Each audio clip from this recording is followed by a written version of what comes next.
Stop explaining yourself. Think about it. The more you justify your choices, your path, your pain, the more power you give away.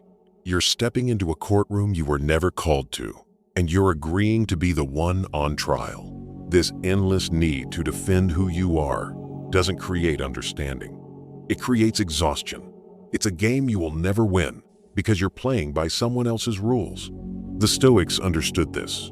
True strength doesn't make a case for itself, it simply is. In this video, we're going to explore 10 Stoic lessons inspired by giants like Marcus Aurelius and Seneca to help you reclaim that quiet power. By the end, you'll understand that your life is not a performance, and your actions should be your only argument. If you're ready to stop performing and start living, let's begin. The problem. The trap of justification. Before we get to the lessons, we have to understand the trap. We've all been there, right? We explain ourselves because we want to be understood, to keep things peaceful, or to fix a misunderstanding. It feels like the right thing to do. But the Stoics would call this a dangerous illusion, a reaction born from the fear that someone else's opinion of you is more real than your own self-worth. You feel that subtle jab in a conversation, and your body tenses up. The instinct is to defend, to clarify, to correct the record. But in that moment, you've already lost. You've handed them the gavel. You've accepted that they have the right to judge you, and you have the duty to defend yourself. This isn't a search for truth. It's a quiet surrender. And what happens next? Every word you offer becomes ammunition. It gets twisted, questioned, and used against you. You're trying to reason with people who aren't interested in reason. They're interested in control. The path to real strength, as the Stoics knew, isn't about winning arguments with other people. It's about winning the argument inside your own head. Lesson 1. Master the Stoic pause. The first and most important lesson is to create space. When you feel that urge to justify, to defend, do nothing. Pause. This is the art of separating what happens to you from how you react. In that small space between the two lies your freedom. This pause isn't empty. It's a moment of powerful observation. You feel the anger, the anxiety, the defensiveness, but you don't obey it. You watch the emotion rise like a wave, and you let it pass over you without getting swept away. Remember this: you are not your anger. You are the one who notices the anger. Seneca talked about living a quiet and steady life. The Stoic pause is the first step. It breaks that knee-jerk reaction that drains you. So instead of immediately explaining why you're late or why you made a certain choice, just breathe. In that silence, you reclaim your power. And you'll find that most of the time, no explanation was ever needed. Lesson 2. Let your actions be your only argument. There's a powerful Stoic idea, echoed in the private writings of Marcus Aurelius. Waste no more time arguing what a good person should be. Be one. This is the core of our second lesson. Your character isn't built with words. It's forged in your actions. Think of it this way. The more you have to talk about who you are, the less you are probably doing. A tree doesn't argue that it provides shade. It just does. Your life should be the same. Let the quality of your work and the integrity of your actions speak for you. Over time, that paints a picture more true and more powerful than any defense you could ever mount. People who demand constant explanations often aren't looking for understanding. They're looking for control. They want you on the witness stand. Refuse to take it. Live in such a way that if someone speaks badly of you, no one would believe them. Your life itself becomes the only argument you need. The rest is just noise. Lesson 3. Protect your energy as a fortress. Your focus, your attention, your energy. These are your most valuable assets. Every moment you spend trying to explain yourself to someone committed to misunderstanding you is a moment stolen from your real work. The Stoics were masters of this kind of internal economy. They knew not every battle is worth your time. Seneca warned us about following the herd. about going where everyone else is going instead of where we ought to go. This applies directly to our conversations. Are you talking to someone who is genuinely curious? Or are you talking to someone who is just waiting for their turn to speak, to judge, to confirm their own bias? If you sense it's the latter, your most powerful move is to disengage. A simple, "I hear you," or "Thank you for your perspective," is enough. You're not being rude. You're being strategic. You are guarding the fortress of your mind and refusing to let just anyone inside. Your peace is worth more than winning an argument that was never about truth in the first place. Lesson 4. Embrace the freedom of being misunderstood. The need to be perfectly understood by everyone is a trap of the ego. It insists that everyone must see the noble intentions behind everything you do. The Stoic philosopher Epictetus offered a radical solution.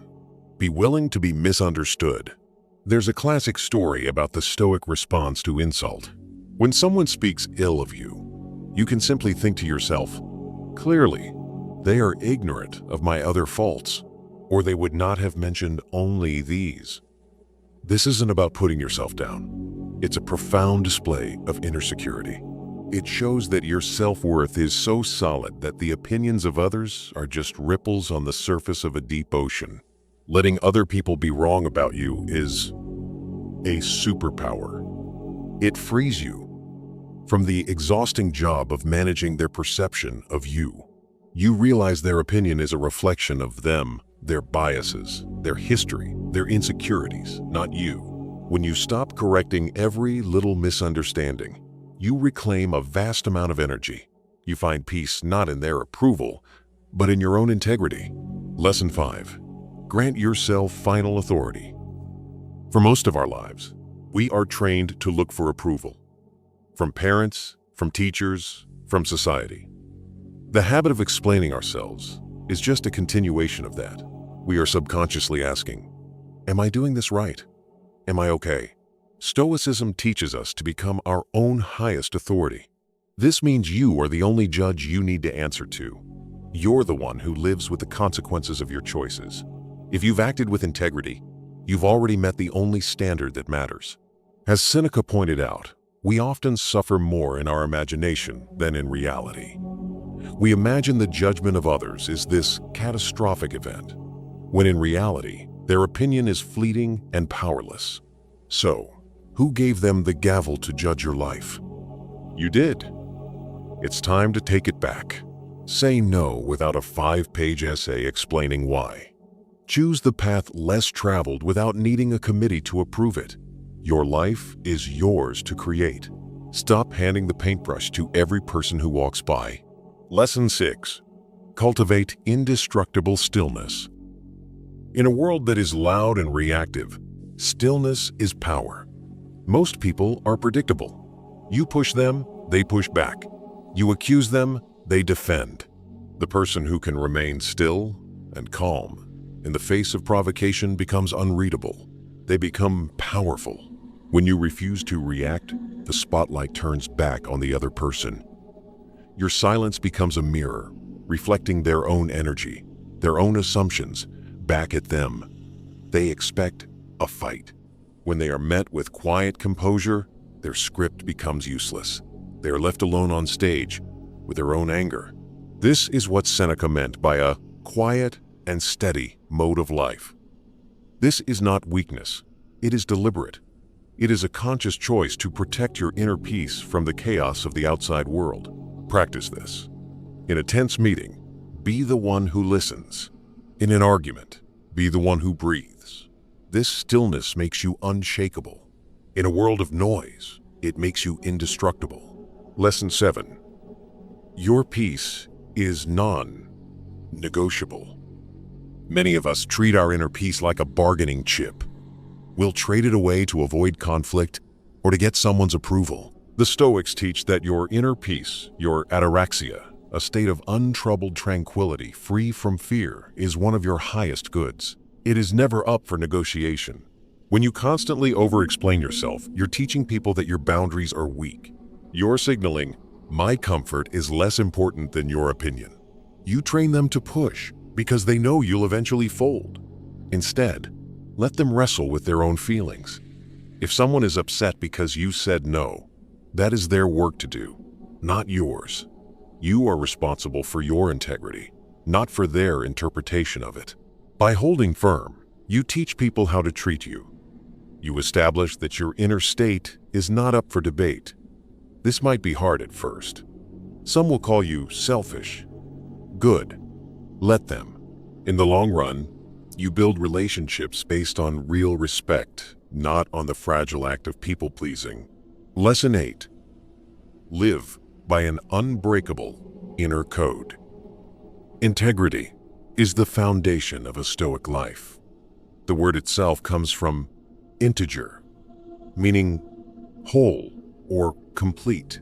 When your actions align with your values, you become whole. There's no gap between who you claim to be and what you do. When that alignment exists, the need to explain yourself simply dissolves. Marcus Aurelius wrote to himself, "Do the right thing, the rest doesn't matter." This requires an unbreakable inner code, a set of principles that guide you no matter who is watching. This code is your compass. When you get lost in the fog of other people's opinions, it points you back to your true north. What does this code look like? It might be, I will act with kindness, but not at the expense of my own well-being. Or, I will be honest, but I will not use honesty as a weapon. When your actions are guided by this code, they justify themselves. Your life becomes the testament. Lesson 9. Practice the dichotomy of control. A cornerstone of Stoic practice, articulated most clearly by Epictetus, is the dichotomy of control. It's a simple but profound idea. Some things are up to us, and some things are not. Within our control are our own thoughts, judgments, and actions. Outside our control is almost everything else. Other people's opinions, our reputation, the outcomes of our efforts. The habit of over-explaining is a perfect example of wasting energy on what you can't control. You're trying to manage another person's perception of you, but their perception is their creation, built from their own life, their own biases, their own mood. You cannot control it. Embracing this means shifting your focus completely. Stop trying to manage what others think. Pour all of that energy into what you can control. The integrity of your actions right now. When someone misunderstands you, recognize it for what it is, an external event. Your job isn't to fix their mind. Your job is to return to your center and ensure you are acting from a place of principle. This is freedom. Lesson 10. Don't explain, embody. This final lesson brings us full circle. Epictetus gave his students a powerful command. Don't explain your philosophy, embody it. A philosophy is not a set of things you say, it is the way you live. If you have to constantly tell people you are honest, are you? If you have to justify your discipline, where is it? Your life is the ultimate argument. Let your calm embody your belief in peace. Let your focused work embody your commitment. Let your refusal to engage in petty drama embody your self-respect. This is the difference between performing virtue and living it. When you embody your principles, your presence speaks for you. People will feel your strength without you having to say a word. The goal is not to win debates. The goal is to live a life of strength and tranquility. So, speak less and be more. Let's recap the 10 lessons. Remember these. 1. Master the Stoic pause. Find your power in the space between stimulus and response. 2. Let your actions be your only argument. Be it. Don't just talk about it. 3. Protect your energy as a fortress. Don't waste it on unwinnable battles. 4. Embrace the freedom of being misunderstood. Let them be wrong about you. 5. Grant yourself final authority. You are the only judge that matters. 6. Cultivate indestructible stillness. In a loud world, silence is strength. 7. Your peace is non-negotiable. Never trade your tranquility for approval. 8. Live by an unbreakable inner code. Let principles, not people, guide you. 9. Practice the dichotomy of control. Focus only on what is yours to command. 10. Don't explain, embody. Let your life be the message. The journey to stop explaining is a journey back to your own center. It is about reclaiming your focus, your energy, and your self-respect. It is the deep understanding that your worth is not decided by public opinion, but is forged in the quiet integrity of your own choices. By applying these Stoic lessons, you don't become distant. You become solid. You build an inner citadel that cannot be shaken by the winds of judgment. Let your actions be clear. Let your integrity be your guide. And let your silence be your strength. You don't owe anyone an explanation for the life you are building. If this resonated with you, subscribe for more wisdom on building a life of strength and peace. And in the comments, make this commitment to yourself. Write, "My actions are my only explanation." Now go and live it.